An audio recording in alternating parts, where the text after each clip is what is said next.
West Indies versus England T20 series வந்து பார்த்தீங்கன்னா நடந்து முடிஞ்சுது. இந்த T20 சீரிஸ் வந்து பார்த்தீங்கன்னா ஒரு 5 மேட்ச் கொண்ட ஒரு T20 சீரிஸ்.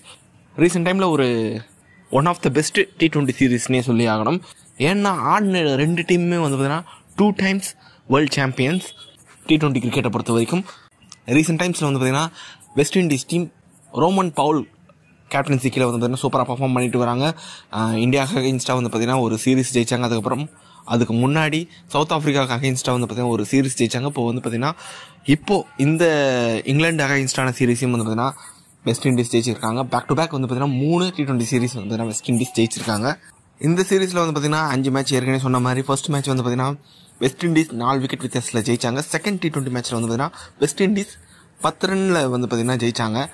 இங்கிலாந்து டீம் வந்து பார்த்தீங்கன்னா என்னடா இங்கிலாந்து டீம் இந்த மாதிரி விளையாடுறாங்க, வெஸ்ட் இண்டீஸ் வந்து பார்த்தீங்கன்னா ஓவர் டாமினேட் பண்ண மாதிரி இருந்தது ஃபர்ஸ்ட் 2 மேட்சை பொறுத்த வரைக்கும். அதுக்கப்புறம் இங்கிலாந்து கிரிக்கெட் டீம் கம்பேக் கொடுத்தாங்க.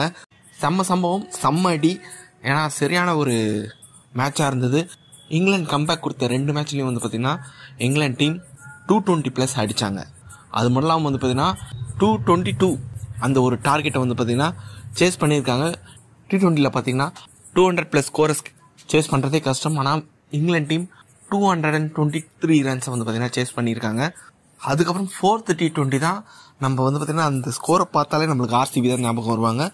இந்த 4th T20யில் இங்கிலாந்து டீம் ஃபர்ஸ்ட் பேட்டிங் செஞ்சு 267 ரன் அடிச்சிருந்தாங்க. இந்த மேட்ச்சில் வந்து பார்த்தீங்கன்னா பிலிப் சால்ட் ஒரு சூப்பரான இன்னிங்ஸ் விளையாடிருப்பாரு.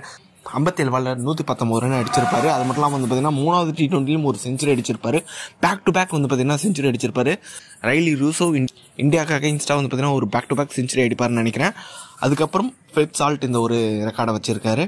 இங்கிலாந்து டீம் மரண அடி 20 ஓவரில் 267 ரன் அடிச்சிருந்தாங்க 3 விக்கெட் இழப்புக்கு. வெஸ்ட் இண்டீஸும் சும்மா சொல்லக்கூடாது.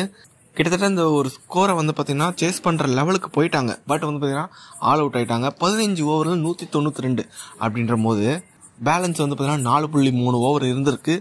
அந்த 4.3 ஓவரில் வந்து பார்த்தீங்கன்னா 75 ரன் அப்படின்றது T20 கிரிக்கெட் இப்போ இருக்கிற இந்த ஜெனரேஷன் கிரிக்கெட்டை பொறுத்த வரைக்கும் ஒரு கெட்டபிள் தான் சொல்லி ஆகணும். அது மாதிரி ஒரு பேட்டிங் ட்ராக்கும் வந்து பார்த்தீங்கன்னா இருந்தது.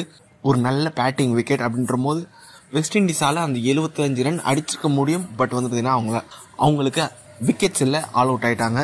வெஸ்ட் இண்டீஸும் ஒரு நல்ல ஃபைட் கொடுத்தாங்கன்னே சொல்லி ஆகணும். இப்போது decider match 5th T20 match வந்து பார்த்தீங்கன்னா முந்தா நேற்று நடந்தது. இந்த மேட்சும் வந்து பார்த்தீங்கன்னா ஒரு ஹை ஸ்கோரிங் கேமாக இருக்கும் அப்படின்ற மாதிரி தான் எக்ஸ்பெக்ட் பண்ணாங்க கிரிக்கெட் ஃபேன்ஸ். ஆனால் வந்து பார்த்தீங்கன்னா இது வந்து ஒரு லோ ஸ்கோரிங் த்ரில்லர் மேட்சாக இருந்தது. இந்த மேட்சை பொறுத்த வரைக்கும் இங்கிலாந்து ஃபர்ஸ்ட் பேட்டிங் செஞ்சாங்க. இங்கிலாந்து ஃபர்ஸ்ட் பேட்டிங் செஞ்சாலே 220 ரன் அடிக்கிறாங்களே அப்படின்ற மாதிரி இருந்தாலும் captain Rovman Powell West Indies captain toss ஜெயிச்சு வந்து பார்த்தீங்கன்னா நாங்கள் மறுபடியும் சேஸ் பண்ணுறோம் அப்படின்ற மாதிரி வந்து பார்த்தீங்கன்னா ஒரு முடிவை எடுத்தார். உண்மையாக சொல்ல போனோம்னா பவர் பிளேயில் கிட்டத்தட்ட 60 ரன் 10 ரன் ரன் ரேட்டை வந்து பார்த்தீங்கன்னா மெயின்டைன் பண்ணியிருந்தாங்க. 16 ஓவர்லேயும் வந்து பார்த்தீங்கன்னா 120 கிட்ட வந்து பார்த்தீங்கன்னா அடிச்சிருந்தாங்க. ஆனால் டெத் ஓவர்ஸில் வெஸ்ட் இண்டீஸ் சூப்பராக வந்து பார்த்தீங்கன்னா பவுலிங் போட்டாங்க. இந்த மேட்ச்லேயும் வந்து பார்த்தீங்கன்னா பிலிப் சால்ட் ஒரு 38 ரன் அடிச்சிருந்தாரு. 22 பால்ல பவர் பிளேயில் வந்து பார்த்தீங்கன்னா எப்பவுமே அடித்து ஆடக்கூடிய ஒரு பிளேயர்.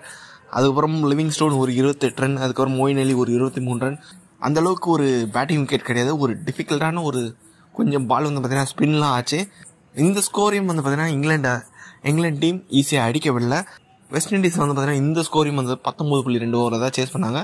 அதுலேயும் முக்கியமாக ஷாய் ஹோப் கடைசி வரையும் கிரீஸில் நின்று வெஸ்ட் இண்டீஸை வந்து பார்த்தீங்கன்னா ஜெயிக்க வச்சார். ஆக்சுவலாக ஷாய் ஹோப் 1 டவுன்லேயே இறக்கலாம், எதுக்கு நம்பர் 4 ஆட வைக்கிறாங்க அப்படின்றது தெரியல.